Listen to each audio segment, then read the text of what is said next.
Pada tahun 2007, Beckham mengumumkan perpisahannya dengan Real Madrid. Saat itu usianya masih 32 tahun. Masih bisa banget kalau mau main di Eropa. Tim-tim besar kayak Inter Milan dan AC Milan sebenarnya juga udah coba deketin. Tapi Beckham justru nolak kedua tim ini dan bikin keputusan mengejutkan, yaitu join ke LA Galaxy dan pindah ke Amerika Serikat. Ya, negara nyeleneh yang nyebut sepak bola dengan soccer.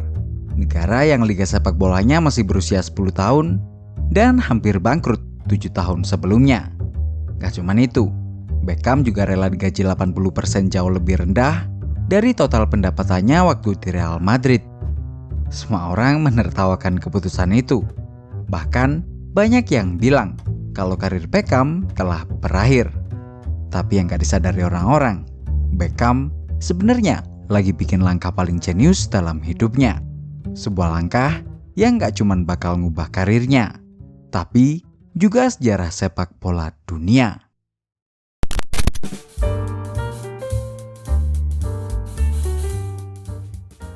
Juli 2003, ribuan fans Real Madrid memenuhi Santiago Bernabeu menyambut pemain baru yang digadang-gadang bakal melengkapi puzzle Galacticos. Namanya David Beckham. Ya, gelandang tengah yang gak cuma jago kasih oper striker, tapi juga punya tampang layaknya bintang Hollywood. Dan gilanya, aura baiknya langsung terasa. Hanya dalam 24 jam, 8.000 jersey dengan nameset Beckham 23 langsung terjual habis dan meluap menjadi 1 juta piece di musim pertamanya. Gak cuman itu, sponsor-sponsor seperti Audi juga berdatangan setelah Beckham resmi berseragam Real Madrid. Dan puncaknya terjadi pada tahun 2005 saat Real Madrid berhasil jadi klub sepak bola dengan valuasi pasar tertinggi di dunia, menyalip mantan klub Beckham yaitu Manchester United. Tapi sayangnya, efek komersial gilanya ini ternyata berbanding terbalik dengan performanya di lapangan hijau. Selama 4 tahun berkarir, ia hanya berhasil menyumbangkan 20 gol dan 40 assist. Selain itu, secara kolektif, Madrid yang diisi penuh dengan bintang berinsting penyerang juga terseok-seok. Antara tahun 2003 sampai 2007, mereka hanya berhasil membawa pulang 1 trofi La Liga. Intinya mereka keren banget waktu di depan, tapi di belakangnya ompong. Hal inilah yang bikin Madrid masih mikir-mikir buat perpanjang kontrak para pemain bintangnya ini. Ditambah lagi, usia mereka juga semakin tua, otomatis performanya pun juga semakin menurun. Akhirnya, satu persatu Galactico mulai dilepas, termasuk David Beckham. Kontraknya habis di pertengahan tahun 2007, dan hingga Januari 2007, nggak ada lagi tuh obrolan tentang perpanjang kontrak dari Madrid. Melihat hal ini, klub-klub besar Eropa kayak Milan dan Inter mulai mendekatinya.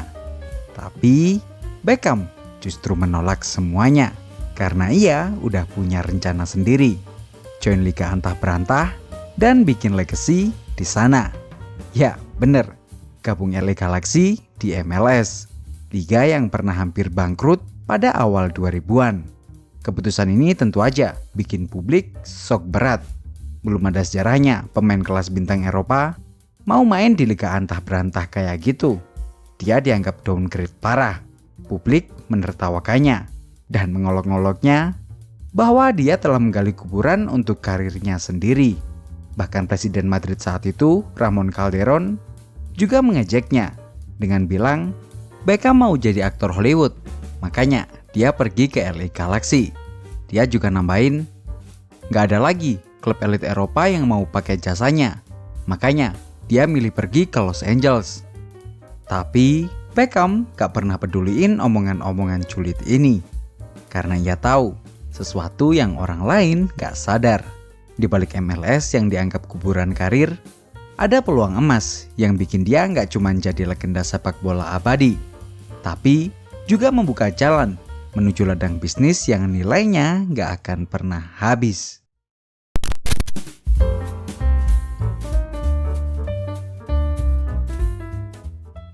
Januari 2007, saat kontrak Beckham sisa 6 bulan di Madrid, LA Galaxy tiba-tiba ngumumin kalau Beckham bakal join klubnya di musim baru nanti. Dengan headline fantastis, nilai kontrak yang mencapai 250 juta US dollar untuk 5 tahun. Tapi nyatanya kalau kita bedah, nilai kontraknya jauh beda banget. Gaji Beckham cuma 6,5 juta US dollar per tahun. Nilainya bahkan lebih rendah dengan gajinya selama di Madrid. Lalu kalau bukan gaji, apa dong yang bikin Beckham mau pergi ke tim antah berantah ini? Nah, ini nih yang banyak orang nggak tahu. Ternyata di kontraknya ada beberapa deal rahasia yang akhirnya bikin Beckham luluh juga. Yang pertama, Beckham dapat persentase dari revenue tiket, jersey, hingga sponsor. Jadi meskipun gajinya kecil, ia dapat bagian tuh dari pendapatan total klub. Misalnya kayak di Madrid dulu, Beckham terbukti bisa menghasilkan ratusan juta dolar lewat merchandise. Bayangin kalau dia dapat 10% aja. Artinya puluhan juta dolar udah masuk ke kantongnya. Tapi itu cuma jersey loh, belum dari tiketing dan sponsorshipnya. Dan bener aja, hanya dalam waktu 48 jam setelah ia diumumin, penjualan jersey LA Galaxy dengan namesetnya meroket hingga 250.000 unit. Sponsor baru, Herbalife, masuk dengan nilai 20 jutaan US dollar. Sementara pemegang tiket musiman LA Galaxy langsung nambah 5.000 orang. Gak berhenti sampai di situ. MLS yang dulunya gak dilirik sama sekali, tiba-tiba jadi rebutan TV nasional Amerika Serikat. Semua TV berebut pingin nayangin setiap pertandingan LA Galaxy. Dari gaji di atas kertas yang hanya 6,5 juta US dollar per tahun, nyatanya menurut Forbes, selama 6 tahun Beckham berkarir di LA Galaxy, ia berhasil ngantongin 255 juta US dollar. Nilai yang sangat fantastis kan? Tapi tunggu dulu, ini hanya permulaan. Karena ada satu poin di kontraknya yang waktu itu nyaris nggak ada orang yang sadar. Sebuah klausul kecil yang kelihatannya sepele, tapi kelak jadi tiket Beckham untuk bikin Inter Miami. Ya, klub yang saat ini nilainya udah tembus miliaran dolar.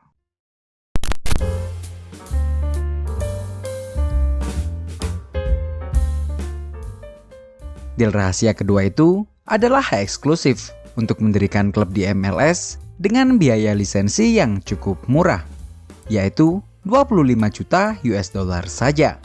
Ya, nilai yang nggak ada apa-apanya kalau dibandingin dengan nilai uang yang berhasil ia kantongin selama 6 tahun di MLS. Tapi ingat, ini cuma biaya lisensi aja. Buat bikin klub bola, masih banyak dana yang harus disiapkan. Mulai dari biaya ngerekrut pemain, staf, bikin stadion, dan lain-lain. Belum lagi masalah sponsor, perizinan, dan hal-hal legal sejenisnya.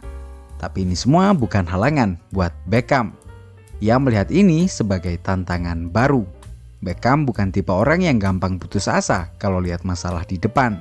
Sejak kecil, ia adalah anak yang kalau udah punya tekad, dia akan ngejar abis-abisan.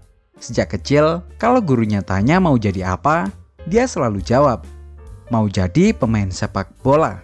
Dan hal itu nggak cuma ada di mulutnya. Kata ayahnya, kalau ia lagi latihan nendang, ia bisa ngabisin berjam-jam demi ngelatih akurasinya. Kebiasaan inilah yang terbawa sampai ia besar. Saat ia udah punya tekad buat bikin klub MLS, dia akan kejar mati-matian. Bayangin, ia udah ngerencanain ini mulai tahun 2013. Dan timnya baru jadi di tahun 2018. Dia ngelewatin tantangan yang banyak banget. Dia gagal berkali-kali, terutama soal stadion. Dia milih Miami buat dijadiin markas baru tim sepak bolanya. Tapi masalahnya, setiap dia ngajuin proposal tanah, selalu aja ada masalahnya.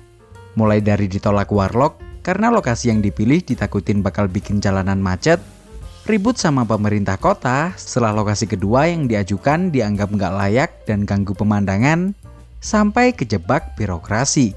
Karena para politikus lokal masih skeptis banget, mengingat pernah ada klub bola Miami yang gagal dan bubar. Tapi dia terus berusaha. Diam-diam ia mendekati Mas Brothers, dua pengusaha asal Miami yang punya koneksi politik kuat untuk bergabung dengan proyeknya. Dia juga mulai menemukan lokasi yang lebih masuk akal, yaitu di dekat Bandara Miami. MLS yang lihat potensi besar kalau Beckham masuk lagi ke liganya, tentu aja juga bantuin proyek ini. Dan akhirnya, berkat kerja keras Beckham, Januari 2018, klub internasional The Football Miami atau kita kenal dengan Inter Miami resmi diumumkan sebagai klub baru MLS. Belum main aja, klub ini udah punya hype gila. Jersinya laku keras, sponsor ngantri, dan semua orang pengen lihat kayak apa sih klub milik Beckham ini.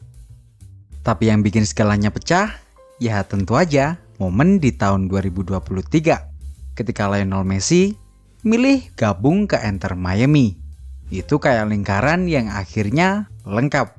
Dari klausul kecil di kontrak LA Galaxy, Beckham sukses bawa pemain terbaik di dunia ke klub yang ia bangun sendiri. Dari klausul kontrak kecil yang biasanya diabaikan orang-orang, sekarang Inter Miami jadi salah satu franchise MLS terbesar dengan valuasi lebih dari 1 miliar US dollar. Lagi-lagi, Beckham berhasil buktiin bahwa keputusan gilanya di tahun 2007 yang ditertawakan orang-orang adalah keputusan paling jenius. Kini, dunia kenal Beckham bukan cuma legenda pemain sepak bola yang terlupakan, tapi juga bisnismen yang visioner. Pertanyaan selanjutnya, kenapa Messi mau-mau aja ngikutin langkah Beckham main di liga antah berantah ini? Apakah mungkin ada deal rahasia juga? Kalau kalian tertarik dengan pertanyaan ini, kita bakal langsung lanjut bedah kontrak Messi di minggu depan. Komen di bawah ya. Dan jangan lupa like, share, dan subscribe Room 49. Sampai di sini, terima kasih.